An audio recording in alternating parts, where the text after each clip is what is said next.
Hello everyone. Today I'm going to demonstrate the process of converting a decimal base 10 value to a value in a lower base, a base value which is less than 10, and I'm going to put together a separate video to work through conversion to higher base values, higher than 10 base values. All right. Now, previously, we had worked on examples where we converted from a lower base value to base 10. And there we used the process of multiplication. We multiplied the digits in the lower base value by the respective positional values, and then we added them up. Now, here we are doing the conversion in reverse direction. We are converting from decimal to a lower base value. Therefore, here we have to use a process of division. Now, I've listed the steps here, and I'm going to first explain the steps that I've written out, and then I will work through a couple of examples. All right. So, in the process, step 0, I named or numbered this as step 0 because this is something that you just need to keep handy by your side to work through the process. So in step 0, we list the numerals of the base that we are converting to. So if we are converting to base 2, then we should know the numerals in base 2, which would be 0 and 1. If we are converting to base 6, then we have to list the numerals, or we have to be aware of the numerals that a base 6 value could have from 0 through 5, right? And then we also have to know the positional or place values of the base that we are converting to. So by place values, I mean, let's say, for example, for base 2, the first digit to the right would have a base value of 1, then the next place would have a value of 2, then the place left to it would have a value of 4, all right? So 1, 2, 4, 8, and so on. So we have to know the exact positional values of each digit, and then we start the process of conversion. The conversion process starts by dividing the number being converted by a place value which is closest to the number but without going over. It has to be smaller than the number because that place value is going to be the divisor, and the divisor has to be less than whatever number you are converting. All right. And then once we complete the division for that number, we note the quotient. All right. Quotient under the positional value that we divided it by. All right. Again, I'm going to work on an example and go through these steps one by one. But this is just familiarizing you with what to expect in the process of conversion. And then in step 2, we divide the remainder from step 1 by the next lower positional value, and also note the quotient under the place value we divided the remainder by. And we continue this process until we end up with a remainder of 0. And then we write the number in the numerals that we are converting to. All right. So again, if this didn't make much sense to you at this point, or did not have much meaning for you at this point, so to speak, then let's work through an example and you will understand the process. It's not a very hard process. It's a very simple process, in fact. All right. So we'll start by converting the number 11, which is a decimal number, to base 10. To base 2. All right. 11 is a base 10 value, but we want to convert it to base 2.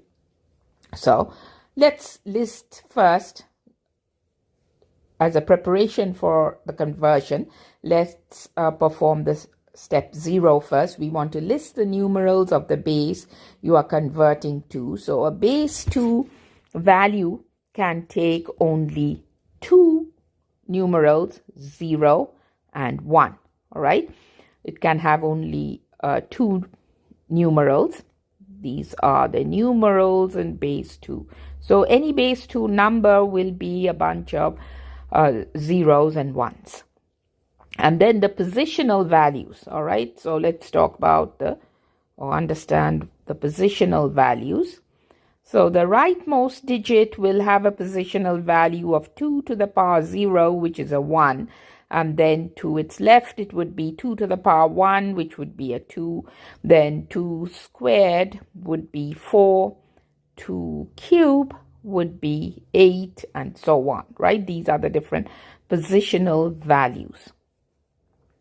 So we'll start the process. Step 1 says, let's go back to the step. It says divide the number being converted, which is 11 in that example, by a place value closest to the number without going over.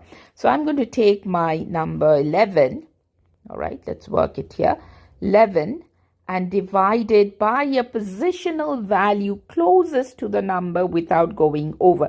Now, if we had 2 to the power 4, which is the place value of the next digit to the left, 2 times 2, 4, times 2, 8, times 2, 16, right? It would have a positional value of 16. However, when doing the division, we choose the number which is closest to 11 without going over. That's important. So we cannot choose 16. It has to be 8, all right? So we'll divide 11 by 8. So let's do the division. 1 times 8 is 8. Subtract 11 minus 8 is 3. And then it says over here, note the quotient under the positional value we divided by. So the quotient is 1, right? The quotient is 1. Just write that value under the positional value you divided by. So under the 8. So I'm going to write here 1.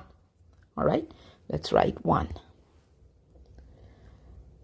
Now we take, in step 2, it says, take the remainder and divide it by the next lower positional value. All right, so we'll have to work with the remainder now. Take the 3 and divide it by, what's the next positional value? It's a 4. The only problem is that 4 is a value greater than 3, correct? We have to divide it by a value which is closest to 3 without going over. So what happens, since we cannot divide 3 by this positional value, we'll just mark this as 0. All right? We cannot divide by the next lower positional value. Why not? Because the place value is greater than the number we are dividing. All right, so in that case, when that situation happens, just put a 0 under it and go to the next positional value, which is a 2. All right, 2 is less than 3, so I'm going to divide this by 2. 1 times 2 is 2. 3 minus 2 is a 1.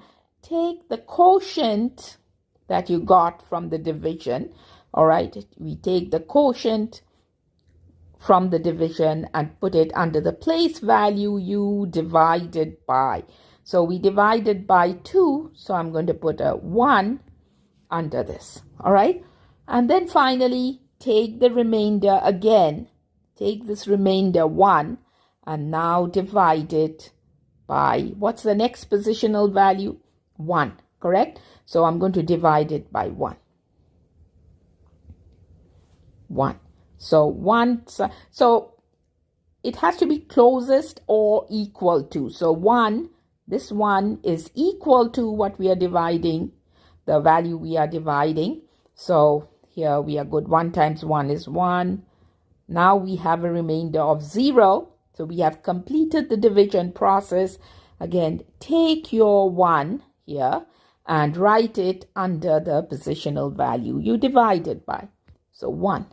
And at this point, we are done. All right, so we have our binary equivalent of the number 11. So as your final answer, just write 1, 0, 1, 1, and remember to put a subscript of 2 to indicate what base this number belongs to. All right, because you can have a number 1, 0, 1, 1 in base 3 as well, or base 4, or any other base. All right, but therefore, it's important that you indicate using the subscript that this was converted to a base 2 number. All right, so this is the process. I'm going to work through another example, maybe convert a decimal value to base 8 to give you another demonstration of a conversion, right? Now this time I'm going to convert the number 1098 in decimal to a base 8 value. All right, so we start the process, but on the side I need to put all my numerals associated with a base 8 system as well as the positional values. All right, so let's first list the numerals. The numerals for base 8 will start from 0 and then it'll go all the way up to 1 less than 8. So 1, 2, 3, 4, 5, 6, and 7. Right? That's how the numeration works for any base for the place value system. And then the positional values, that means the place values, positional values would be from the right to the left. The first would have a positional value of 8 to the power 0, which has a value 1, then 8 to the power 1, which evaluates to 8. 8 squared is 64, and then 8 cube.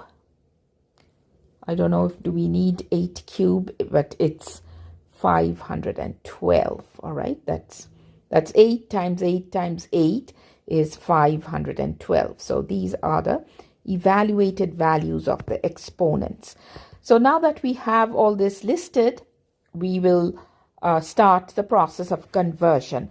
So we take the number 1098 and we will have to divide it, right? So let's work it out here. 1098, and we divide it by a positional value which is closest to 1098 without going over.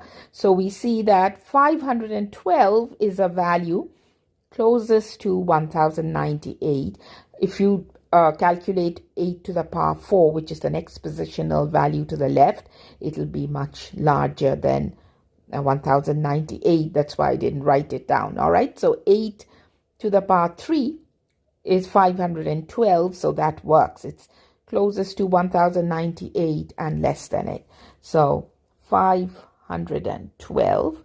So I think 2 times 512 is 2 2s are 4, 2 1s are 2, and 5 2s are 10. All right, so just do the division, and 8 minus 4 is a 4, and 9 minus 2 is 7. So the remainder is 74, but the quotient here, right, this quotient is a 2. So you're going to write that quotient under the place value that you divided by. All right, so 512, under that, I'm going to put the number 2. Oops, sorry, number 2. All right, now we have to continue the process of division. Take the remainder. All right, the remainder is 74. So I'm going to divide the remainder now and divide it by the next lower positional value, which without going over. All right, so 64 is the next lower positional value and is less than 74. So I can go ahead and divide it by 64. So that's what I'm going to do. 74 divided by 64 goes 1 times, and we get a remainder of 10. But before that, take your take your quotient and write it under the next positional value that you divided by. So that's 64. All right. So I'm going to write a 1 over here. All right. But we have to continue the process because our remainder is not 0 yet. So take your 10, the remainder, and again divide it by the next positional value, which is a 8. All right, so 8 is less than 10, so it's good for division. So 8, again, 1 times 8 is 8, and your remainder is 2. So first, I'll note the quotient value under the place value 8. Then I will go ahead and divide the 2 by the next positional value, which is a 1. So let's divide 2 by 1, and the result is 0. So now we have a remainder of 0. We'll stop now, but before that, let's write the quotient below the place value of 1. All right, and this is done at this point. All right, so we have the base 8 value, which is 2112, and its value is equal to or the equivalent of 1098 in decimal. So when you write your final answer, please write it like this. All right, the answer is 2112, and do not forget the subscript. All right, you have to state the subscript, which tells us what base this value or numeral belongs to. All right, so this is how you will go about converting from decimal to any base value. Okay.